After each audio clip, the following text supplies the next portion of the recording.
Bueno, siempre para mí es un placer poder compartir con la audiencia de los medios que ustedes representan sobre estos temas que son de interés nacional.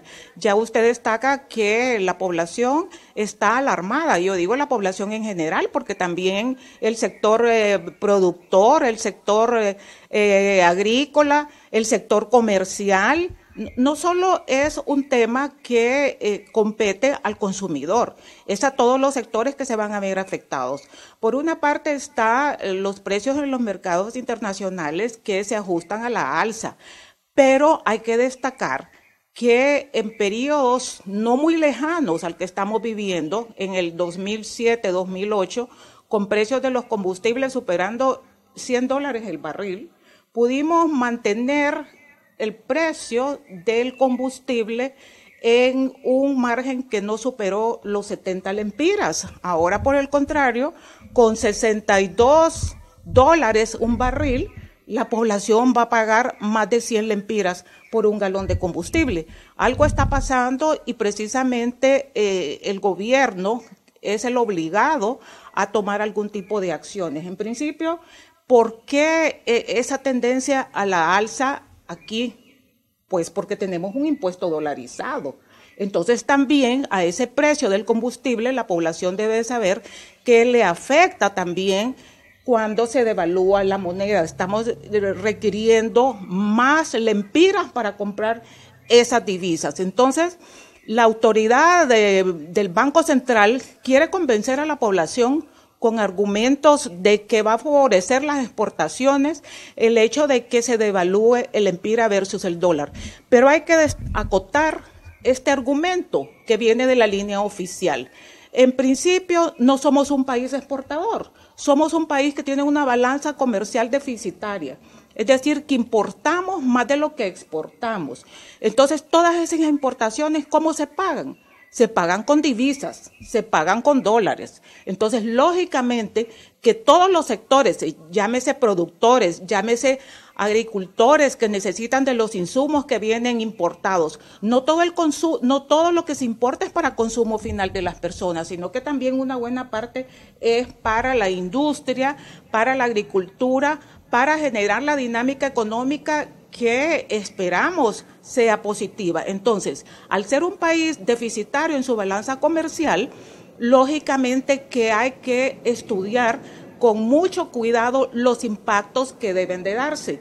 La autoridad del Banco Central nos habla de impactos positivos, pues yo quisiera hablarles también de impactos negativos. En principio, todo va a costar más caro y todo se va a ajustar. Aquí tenemos un ejemplo muy claro, que es el combustible. El combustible es requerido para generar energía, para movilizar a las personas, para la actividad productiva, la actividad comercial, etcétera.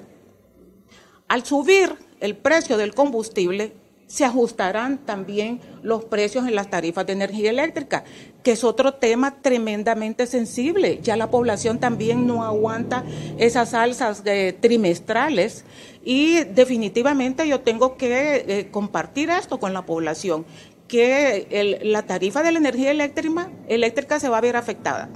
Por una parte, por el deslizamiento de la moneda, puesto que también es una variable que se combina para establecer esos ajustes trimestrales.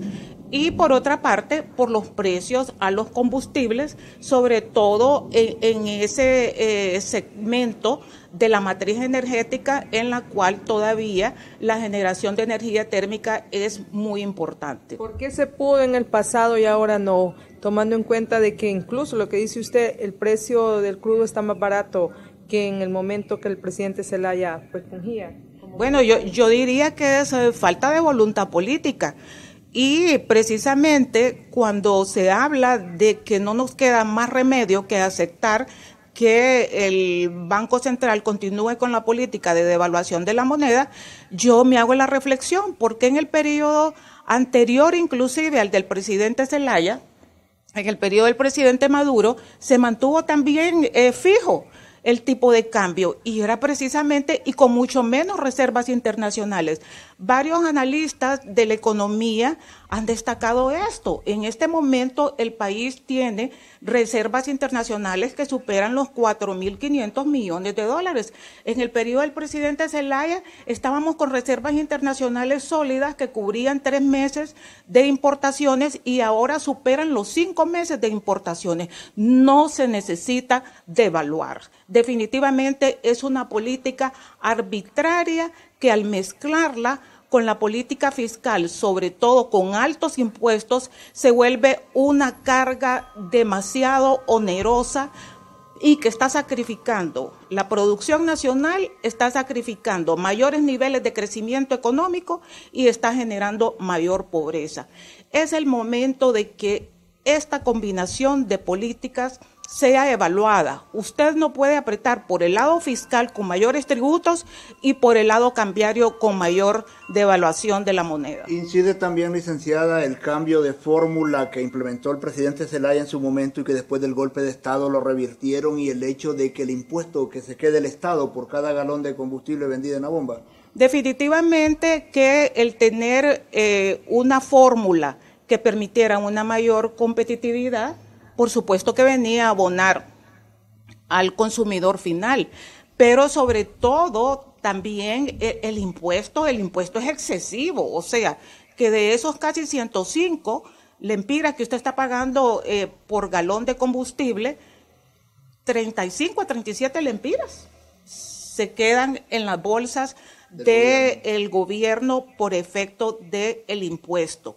Y entonces es una combinación de elementos donde la población dice simple y sencillamente que nos sentimos desprotegidos porque desde el lado de la política pública no hay ninguna compensación que nos diga muy bien, tenemos que tener finanzas saludables.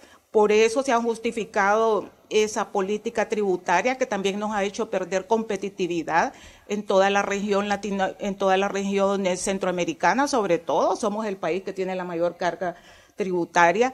Entonces, no puede darse ese ajuste tan radical por el lado fiscal y por el lado cambiario.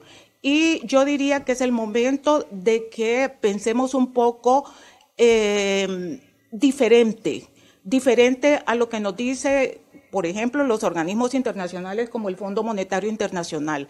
Cuando hacen ellos sus recomendaciones, ellos no están pensando necesariamente en un país que es el país más pobre de toda Latinoamérica, con casi 7 de cada 10 personas viviendo en situación de pobreza. Ellos hacen extrapolaciones, sacan promedios en los cuales lógicamente aparecemos nosotros en situaciones en promedio, como que nos estuviéramos comiendo la mitad del pollo cuando no llegamos ni a comernos una alita de ese pollo. Entonces, es el momento de pensar un poco fuera de ese contexto. Ya de por sí el gobierno ha cumplido con las metas fiscales, con las metas de recaudación vía mayores impuestos. Entonces, es el momento de flexibilizar otras variables como es la política cambiaria y la política monetaria. Yo pienso, por ejemplo, que activar un subsidio temporal al precio del combustible es importante. Fíjese que cuando se habla de estos temas, generalmente el gobierno dice es que la población gasta mucho combustible. Pero yo le digo, en un país donde 7 de cada 10 hondureños y hondureñas viven en situación de pobreza, no me digan a mí que esos 7 millones de hondureños y hondureñas tienen 2 o 3 vehículos, prácticamente se mueven en el transporte público para poder cumplir con sus distintas actividades. Entonces, no es un consumo suntuario.